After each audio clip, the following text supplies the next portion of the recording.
I know you folks are working.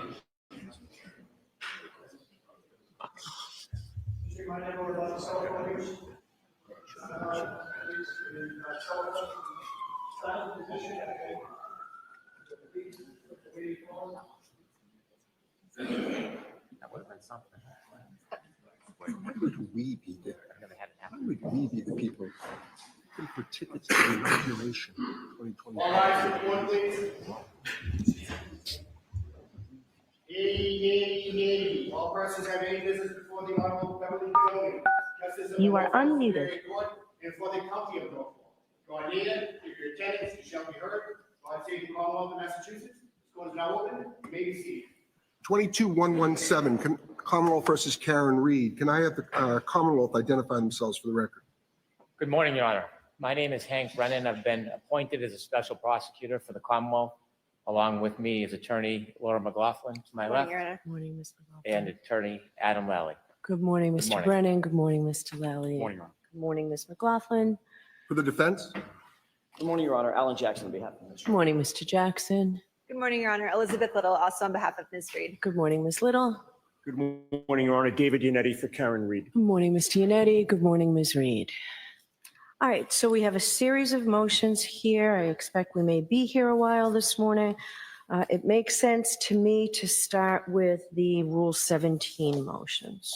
So the first Rule 17 motion I have is the Commonwealth's motion for records from Verizon. But I do have a question for you, Mr. Brennan. Have the third-party record holders been served in all of these Commonwealth motions pursuant to Rule 17?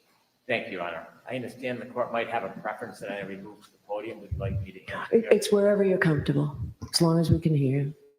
Your Honor, I filed a series of Rule 17 motions, as I'm sure you're aware. I have not notified any of the third-party holders. I did not want to be presumptuous, seeing that I have not met the court and didn't know what the schedule would be for the Rule 17s. So I have filed these just to give everybody as much notice as possible. And my intention was to ask the court if we could set a date so that we could have these motions heard and hear the defendant's objections. Okay. All right, so I misunderstood. I thought they were on for the Rule 17 motions today. All right, so the record holders do need to be heard. I was wondering why I did not hear from any of the parties, other than I have the defendant's objection to Mr. Reed's records. But all right, so we'll get a date, and that date should be sooner rather than later to get notice out to all the parties. Yes, Your Honor. I'll note that we did file 2 additional Rule 17s last night. I don't know if they've been docketed.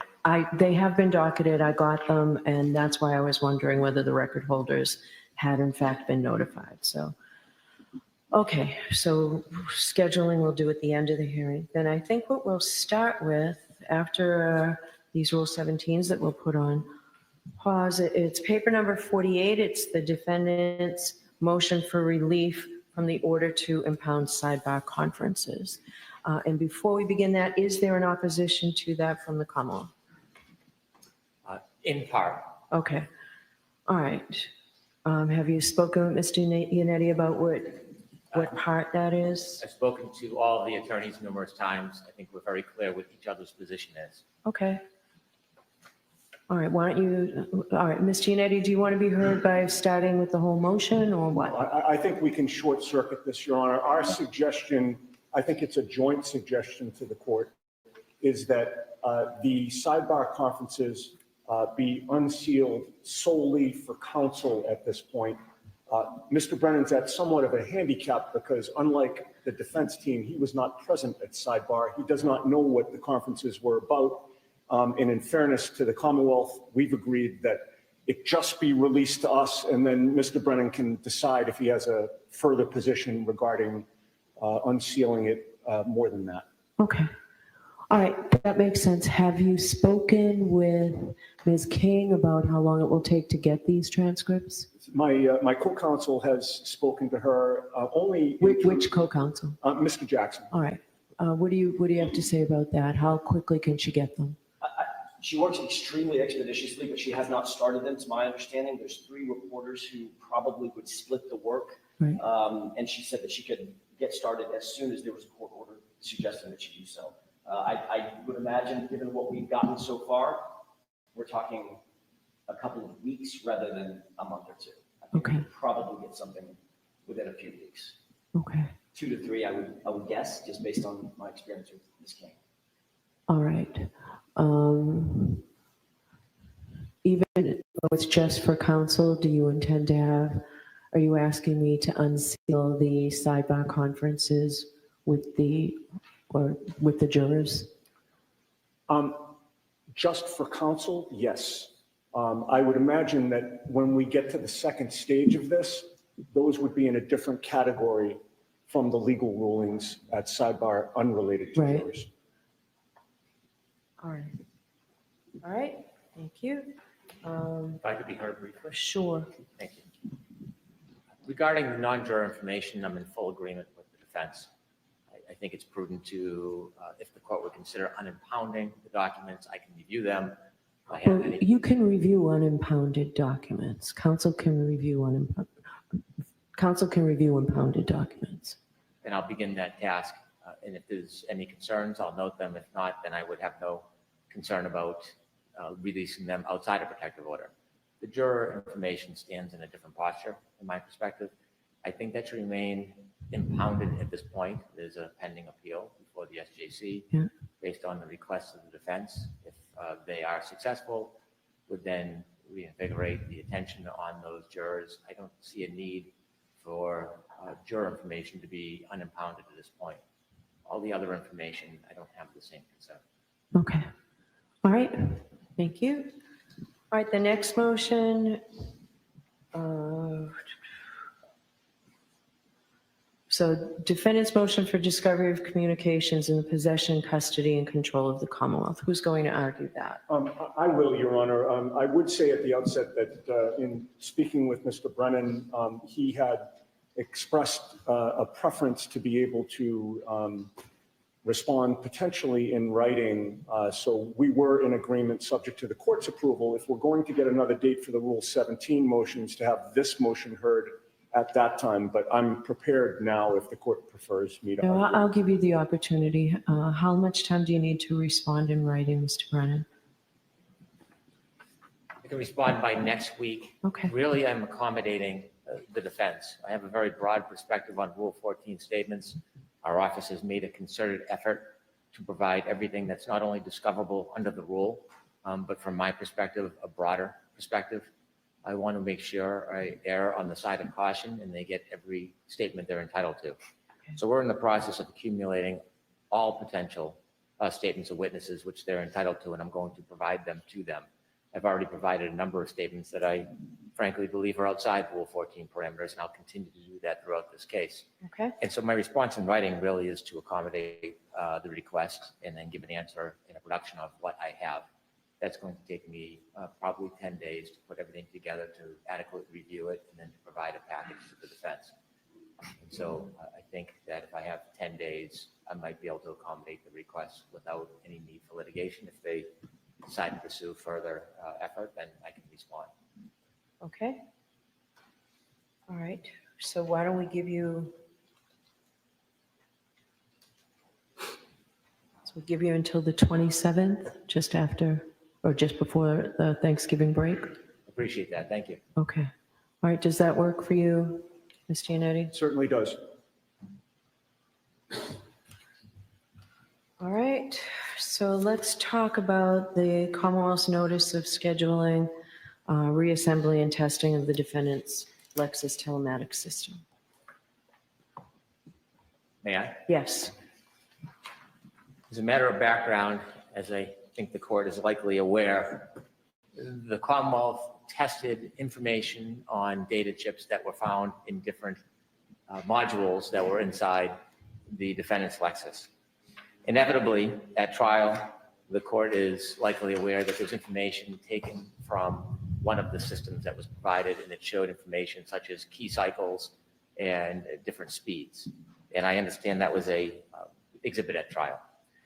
There were two different search warrants by the government. One search warrant was for the car that included both a telestream and a telematics module, which is like a lunchbox with computer panels in them.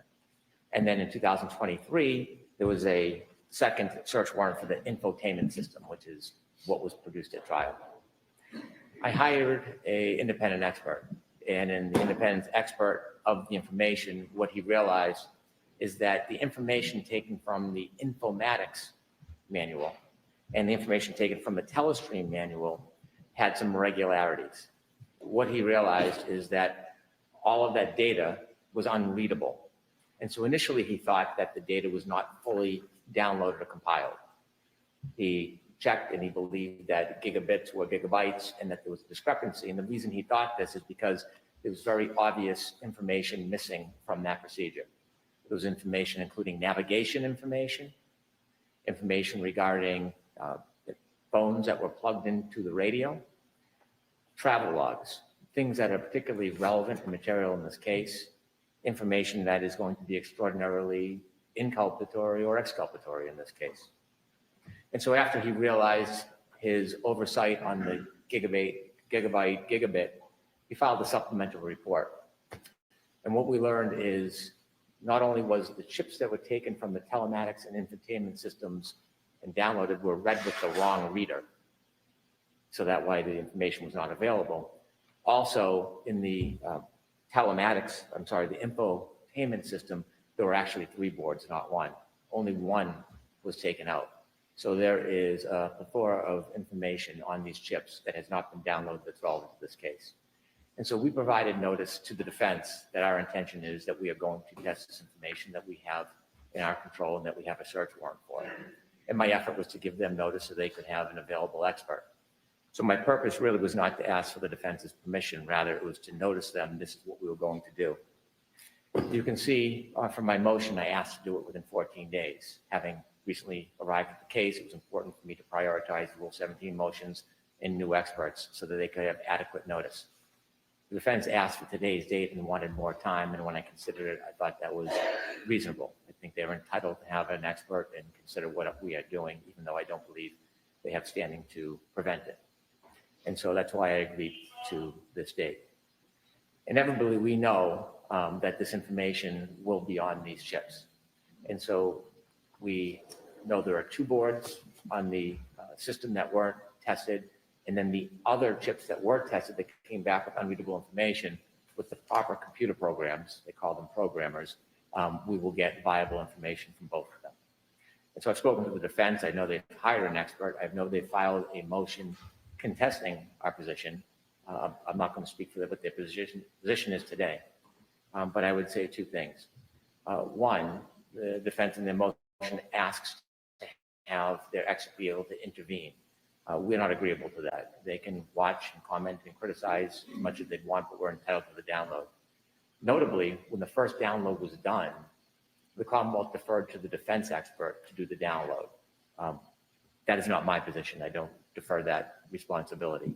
But it was the defense expert that overlooked the proper reader that was needed for the chips that were tested. And it was the expert that overlooked the fact that there was 3 panels in the system, not 2. And our expert was astute enough to find those oversights. And that's why we now have an independent expert that is going to do this. I know experts differ. They're not frick-a-frack. They all have different opinions. But we've attached all of the protocol, what we intend on doing. And the reason I brought it before the court is I wanted to expedite this matter. It's important, and it does. I thought we were going to have that hearing within 14 days when we first got the motion. And then Mr. McDermott told me that the defense was looking for more time, so we gave this.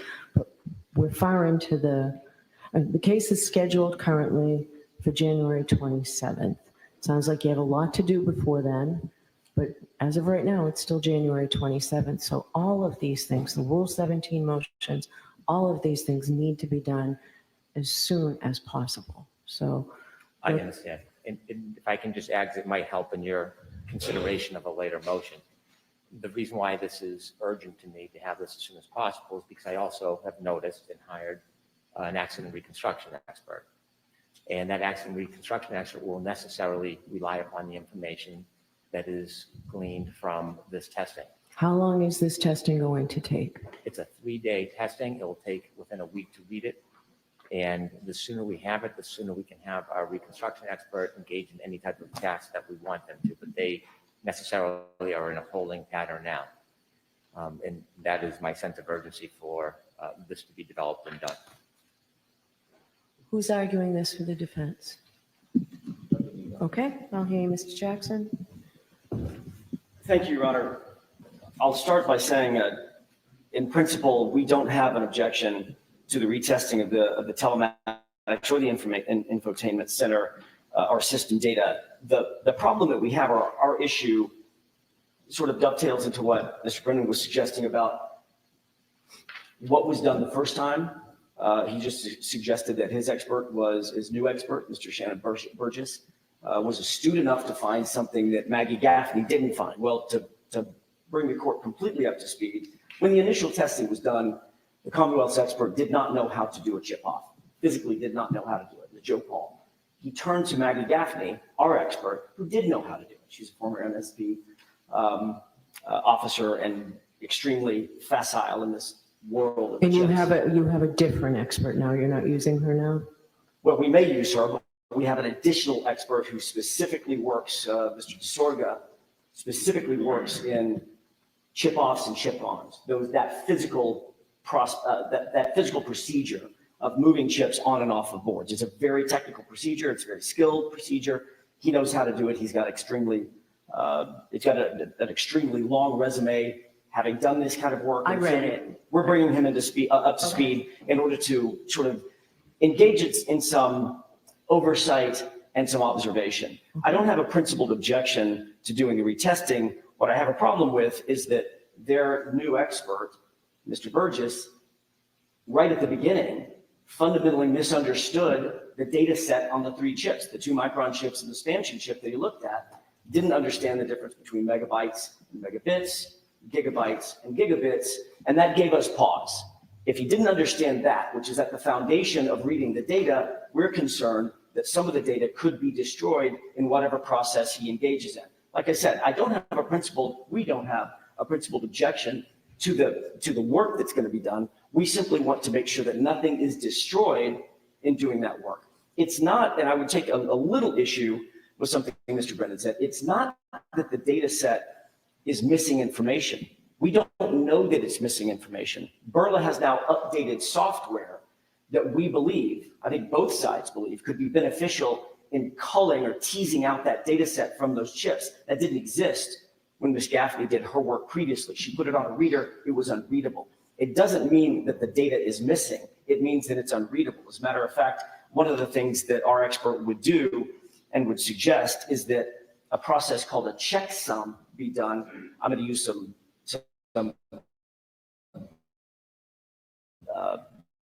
made up numbers, but let's say there's 5,123 bytes on a particular chip. You can do a checksum and determine that there's 5,123 bits and bytes read now. That means down to the bit or the byte, nothing has been altered, nothing's been changed, and we know that we're dealing with the exact same data set. That checksum would be the first process in doing the additional reading. Then they can go back and use the additional Burla software to see if the data set could be read. After that's done, then my understanding is there would need to be a chip on. They'd need to resolder those specific chips, the 2-micron chips and the stanchion chip, back onto the motherboard, install the motherboard back into the truck, and then turn the truck on. That's the process that I understand. My only request is that our expert obviously, given his expertise and his knowledge of this information, he should be there to observe. And the only caveat to that is if he makes a determination, working with Mr. Burgess or observing Mr. Burgess's work, that what's about to happen is destructive to the data on the chips, we would ask gently, and I don't think this is much of an ask, that he be allowed to interpose his objection to moving forward, contact both counsel, both parties, and if need be, present his objections either to us to resolve it or to the court for intervention. That's all. I want the work done, but I want to make sure that the data set that is on those 3 chips or additional chips that are read is never destroyed or in peril of being destroyed. That's all. All right. Any response, Mr. Brennan? The defense expert would not be working with Mr. Burgess. He'd be observing Mr. Burgess. the defense expert has no active role in this testing. There is no inherent risk that Mr. Burgess is going to destroy something unnecessarily. This is potentially destructive testing, just as it was the first time. Fortunately, the information was not destroyed the first time, so we can access it again, but it's potentially destructive testing. The defense is not entitled to veto power during the process. That will delay things. It has no role and no purpose in it. And so inevitably, Mr. Burgess is well qualified. Mr. Burgess is competent, and he is going to test these ships and provide the information to the defense. They'll get an exact copy. The idea of checksum, there's no mystery to these words. There's a protocol that's followed where they use the old software that was ineffective, and they test to make sure it's the same amount of data that's unreadable. And after they confirm that nothing has been moved or destroyed or tampered with, then they bring in the right programs, the right software, and they'll retest it properly. It will provide the information that will be available to both us and the defense. All right, so if I act on this motion quickly, because there isn't a basic objection to it being retested, when can they begin, Mr. Brennan? Your Honor, I spoke to my expert this morning, and I asked him for a schedule when he could test. I told him I'd like it as soon as possible. We didn't finish the conversation. What he told me is December 2nd or 3rd. I told him that would be inadequate. That's too far out. I want it done before Thanksgiving because time is of the essence, and I think it really develops everything else that will happen in this case as far as other experts. So I need to resume my conversation with my expert, encourage him, and insist that we make some changes in schedule. So I can't give an exact date because that conversation wasn't what I was expecting, but I don't think we can tolerate waiting that long. Okay. All right, this one I will act on very quickly. All right, so I think that just leaves us with the motion to continue. I know it's a joint motion, but I need to hear from both sides as to why I should do that. Mr. Brennan? Can I begin? Yes.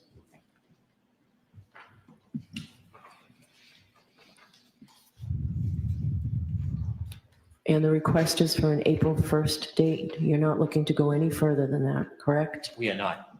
We are not.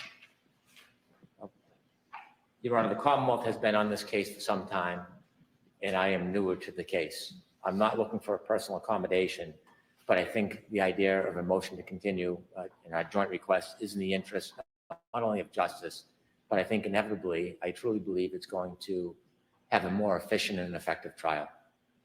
A part of my perspective is to move as quickly as I can, and that's why I've started with the Rule 17 motions. I've also tried to retain as many experts as quickly as possible. The experts will need to do whatever testing they're going to have and conduct, and then I need to provide the reports to the defense. The defense then may have counter experts in reciprocal discovery that I want well in advance of trial. When I first entered the case, I was committed to January 27th, and I still am. If the court decides that's more appropriate, I will be ready on January 27th. However, I realized when I was trying to move and facilitate the testing of these ships in 2 weeks, and the government, the defense wanted more time, and I appreciated that their request was reasonable. I began to understand that it is going to take a little bit more time than I wanted to have the experts notice, the reports done, and then the defense have time to manage whatever the information is.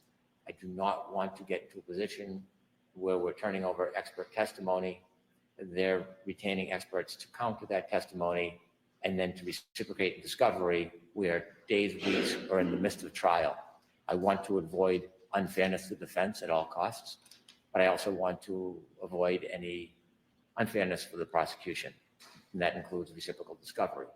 And certainly, the reciprocal discovery cannot happen until I've provided everything that I intend on using. I have tried to exercise extraordinary diligence in this case.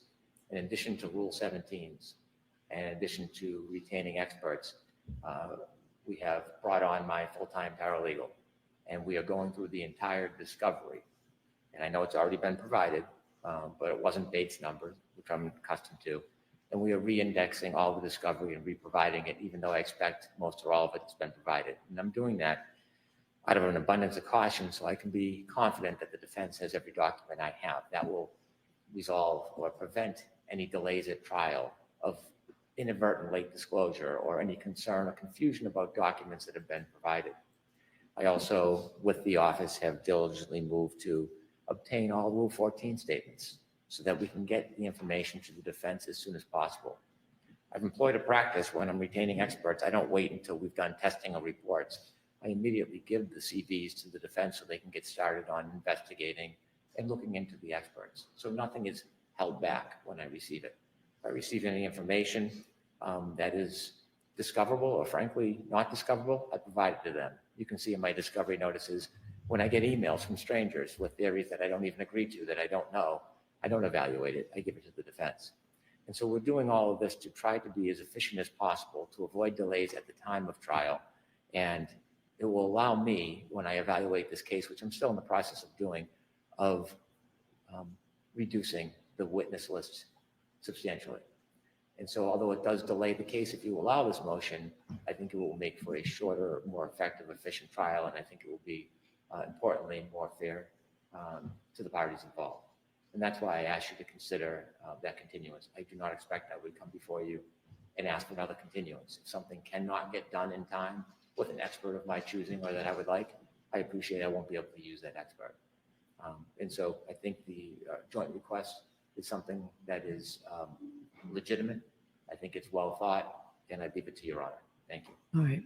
Who's going to argue this for the defendant? I will, Your Honor. I'm not going to belabor the point. I mean, not surprisingly, in a joint motion, I agree with the argument made by Mr. Brennan. You've heard that there will be new Commonwealth experts. There are no reports yet. There have been no disclosures. No forensic testing has yet taken place. And the timeframe, according to the motion, is somewhat unclear at this point. Clearly, once testing is complete, disclosures are made, we would have the right to consult with our experts and potentially employ additional experts depending on what the testing. Have you been working on that, though, in anticipation? We have, Okay. yes. Mr. Brennan has promised to index all discovery so that both sides can be satisfied that full disclosures have been made. I know he's been working diligently on that. He needs a little bit more time to take care of that. I would remind the court that during the last trial, we were still receiving reports and some discoverable material as trial was ongoing, sometimes deep into a trial. And we're really trying to avoid that this time.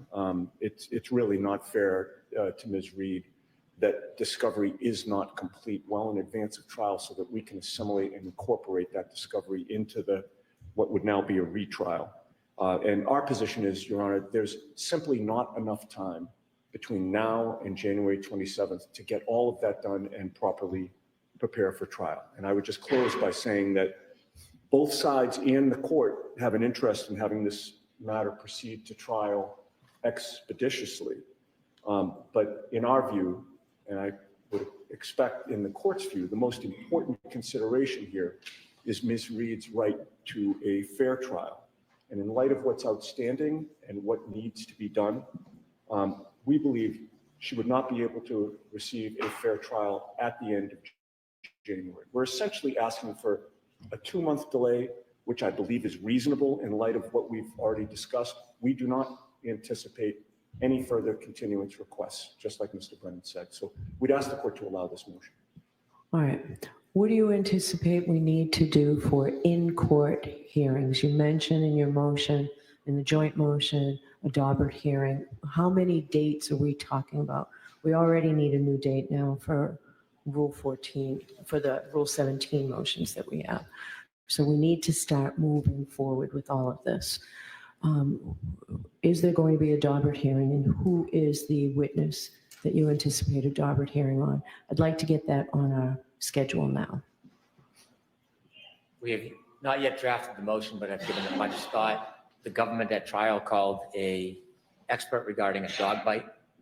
Forgive me, I haven't watched all of the trial. No, that's fine. All right. That expert, I do not believe, followed the proper methodology or had the expertise to make. All right. Does the defense intend to call Dr. I've forgotten her name. Dr. Russell. Dr. Russell, do you intend to call her again? I expect that she will be on our list. All right. So why don't we set a Dauber hearing sometime in December? Does that give you enough time, Mr. Brennan? It does, Your Honor. Okay. So why don't we set a Dauber hearing? I know you'll have to fly her in, but why don't we get a date now in December for that? Does the court anticipate that being a different day than the date we're going to set for the Rule 17? Rule motion? 17, we're doing as soon as possible. We'll do before Understood. that day. Understood.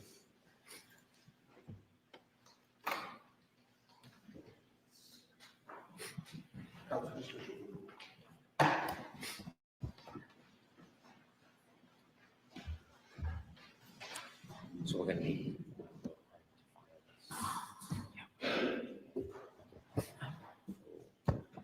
Maybe we can have to file another 25th. So, Mr. McDermott.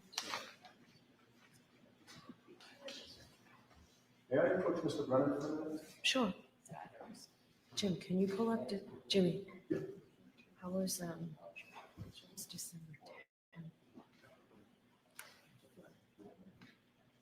I think we moved both our trials yesterday. Would the 13th of December be available for a Dauber hearing? It's a Friday. Possibly. I think we just put something else on this morning that would be works. time consuming.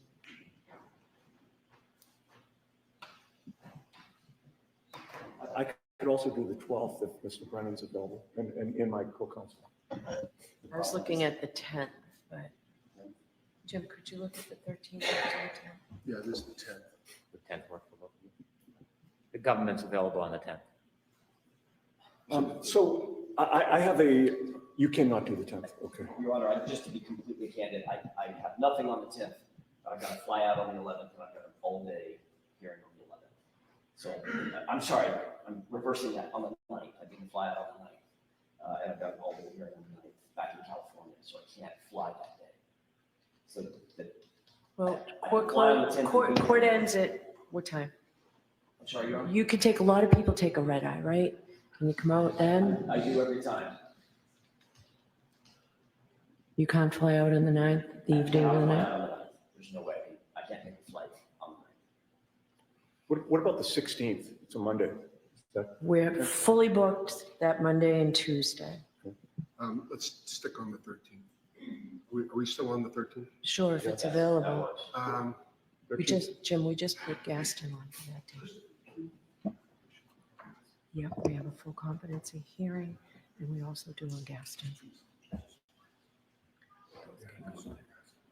Not the 12th. Can you just look at that? Did you say the 12th?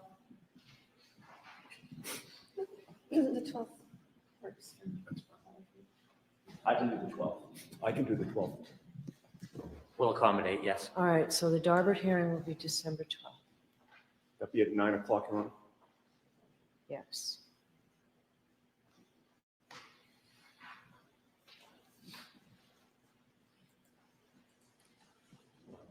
All right. And those motions should be filed on the 27th.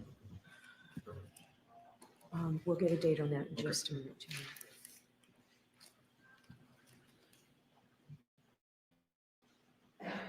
When are you available for the Rule 17 motions? How about November 26th?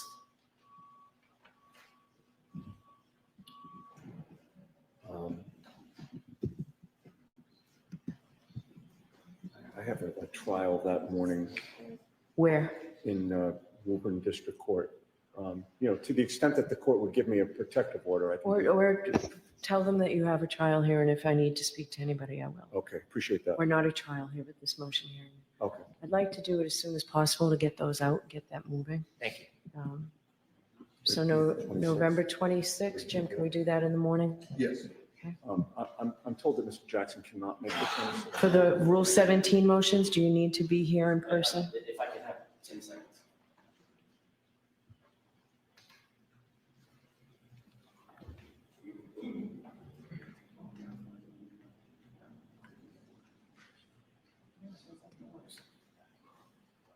During this moment, if I could just alert the court that there is one additional Rule 17 I'll have filed by Friday. It is similar to a number of, File it and send notice immediately of the date.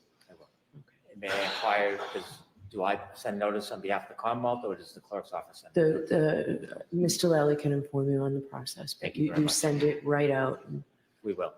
Thank you. Yes. Okay. Yeah, we'll make the 26th work.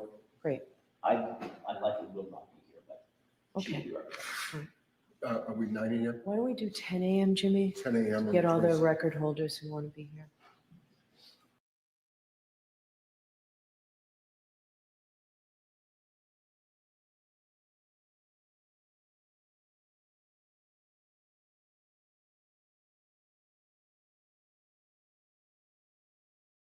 Okay, well, that's the hearing. Don't forget to like, share, and subscribe.